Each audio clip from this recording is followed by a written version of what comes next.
ulimi wangu, lakini Biblia yangu inasema kwamba yeye kuweza kuruhusiwa aweze kuondoka na aweze kwenda kuchoma kidole amburudishe ulimi wake. Haikuwezekana. Jina Bwana barikiwe. Kuna nini kinatokea hapo? Kwamba masikini ukiwa hapa duniani, hata mbinguni kule utaitwa masikini. Lakini nataka nikwambie katika Mathayo sura ya 5 ukianza kusoma pale kuna heri. Biblia yangu inasema heri masikini wale wa roho, maana hao ndio wataitwa wana wa Mungu alio hai.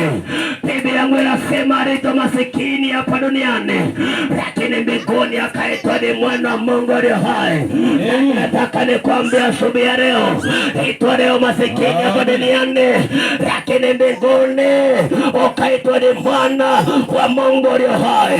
Pokea jina katika jina la Yesu.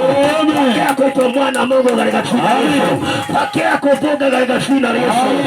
Acha masikini waliosema juu yako, leo pokea kipawa kuitwa na heri kuwa mwana wa Mungu. Sema amen. Ikiona mama moja anasema kwa Yesu kuna raha, akanyenyuka namna hii akajinyosha akasema kwa Yesu kuna raha katika jina la Yesu. Sema amen. Aya, amen. Utaelewa. Amen. Kwa sababu niko hapa. Amen. Biblia yangu inasema wakati wana majira kama hayo, yule tajiri akaendelea kuteseka, tajiri akaendelea kuteseka, lakini Lazaro alikuwa katika kifua cha Ibrahimu, ndipo akamtuma. Biblia yangu inasema hakuweza kupewa nafasi aweze kwenda mahali kule tena kumpa raha, kuburudisha ulimi. Tafsiri yake maana yake ni kwamba angeweza kufanya hivyo, alikuwa bado anasema kumbe hata huko nitamtuma tena, bado nitamwambia hata alete maji atafuata, nitamwambia alete chumvi ataleta, nitamwambia aende kwa ndugu zangu aniletee chakula ataleta. Lakini kwa Bwana haikuwa hivyo katika jina la Yesu.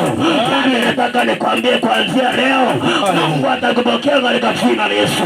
Mungu atakupokea katika jina la Yesu.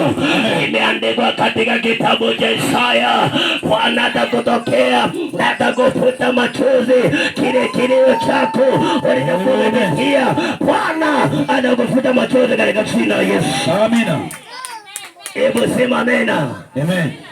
Bwana Yesu asifiwe sana. Amen. Biblia yangu inasema akafuta machozi. Amen. Wakati wa taabu yake na mateso yake Bwana akamfuta machozi. Ndio maana alipokelewa katika kifua cha Ibrahimu.